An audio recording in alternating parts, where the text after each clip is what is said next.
Shalom Bapak Ibu, Saudara-saudari yang dikasihi oleh Tuhan Yesus Kristus. Apa kabarnya hari ini?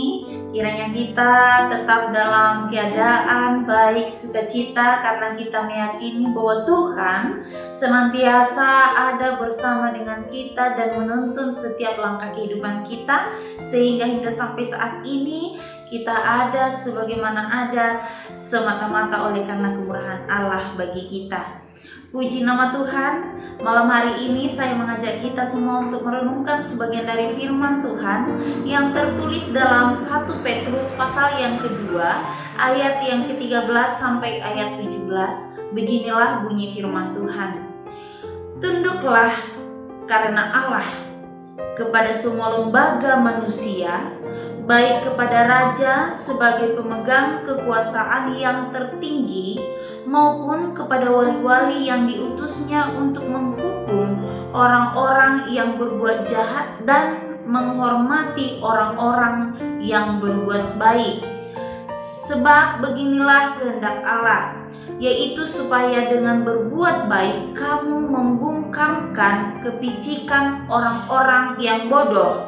Hiduplah sebagai orang merdeka dan bukan seperti mereka yang menyalahgunakan kemerdekaan itu untuk menyelubungi kejahatan mereka, tetapi hiduplah sebagai hamba Allah. Hormatilah semua orang, kasihilah saudara-saudaramu, takutlah akan Allah, hormatilah raja. Sampai di sini pembacaan firman Tuhan. Bapak Ibu, saudara-saudara yang dikasihi oleh Tuhan Yesus Kristus, surat Petrus ini ditujukan kepada jemaat Kristen yang sedang berada dalam perantauan ataupun orang-orang pendatang. Ini dapat kita baca dalam 1 Petrus pasal yang pertama, ayat yang pertama.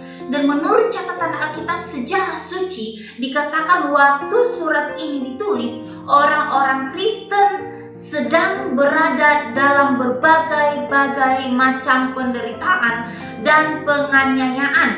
Dalam 1 Petrus pasal yang kedua ayat 19 sampai 23, di situ dikatakan karena mereka hidup saleh, karena mereka hidup berbuat baik, dan oleh karena mereka hidup dengan benar di hadapan Allah, oleh karena itulah mereka menderita dan dianiaya.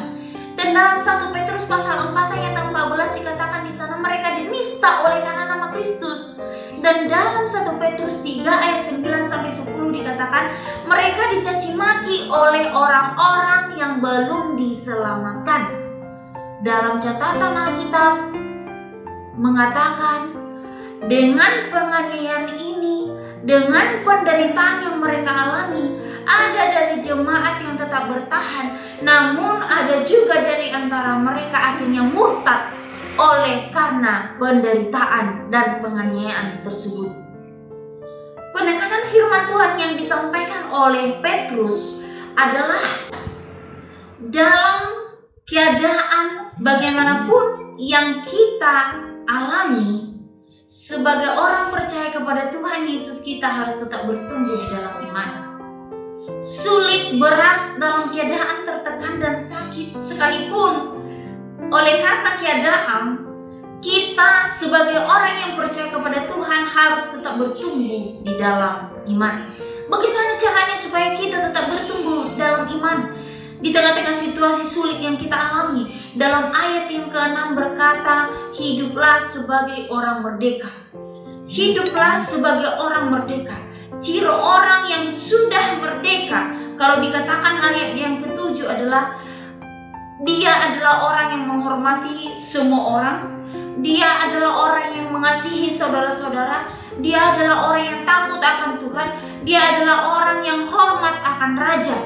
Saudara-saudara yang dikasihi oleh Tuhan Yesus Kristus, semua ini hanya bisa dilakukan jika kita mampu menjalankan hidup sebagai orang-orang yang sudah merdeka di dalam Tuhan. Ini akan mampu kita lakukan, kita perbuat, dan kita akan terus bangkit dan bertumbuh dalam iman ketika kita mengalami suatu tekanan, permasalahan, persoalan. Jika kita mampu mengaplikasikan kehidupan kita sebagai orang yang merdeka di dalam Tuhan. Yang sudah dimerdekakan oleh Kristus harus mampu menjaga hatinya dengan baik. Untuk itulah firman Tuhan ini disampaikan oleh Rasul Petrus kepada kita juga.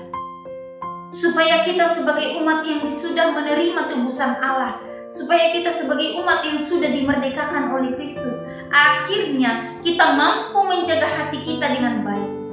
Karena orang yang mampu menjaga hatinya dengan baik, ia tidak akan pernah membiarkan hatinya dikuasai oleh kejahatan sekalipun orang berbuat jahat terhadap dia. Karena orang yang mampu menjaga hatinya dengan baik, ia tidak akan pernah membiarkan hatinya dikuasai oleh kebencian sekalipun orang lain berbuat tidak sesuai dengan kehendaknya. Saudara-saudari yang kasih oleh Tuhan Yesus Kristus, bermurah hatilah sebagai umat tebusan Allah.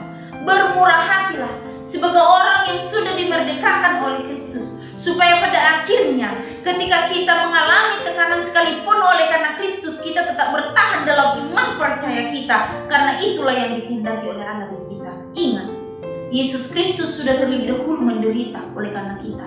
Maka kalau kita mengalami penderitaan karena Kristus di masa kini, jangan sesekali mengatakan mundur dari hadapan Kristus. Tetapi kita harus tetap maju terus.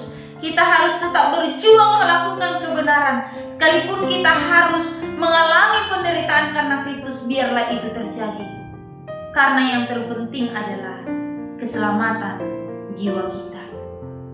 Karena yang terpenting adalah kita menang dalam pertarungan iman selama kita hidup di dunia. Maka firman Tuhan hari ini mengingatkan kita sekali lagi, hiduplah sebagai orang merdeka. Jagalah hatimu sebagai orang yang sudah dimerdekakan oleh Kristus. Maka dengan demikian, hidup kita akan menghasilkan buah. Hidup kita akan menjadi berkat bagi banyak orang, dan tentu untuk memuliakan Allah. Jadilah pelaku-pelaku firman masa kini yang membawa karakter-karakter Kristus dalam kehidupan kita, sehingga orang lain semakin banyak mengenal Yesus dalam kehidupan kita. Amin. Kiranya firman Tuhan ini menjadi berkat bagi kita semua. Shalom. Tuhan Yesus memberkati.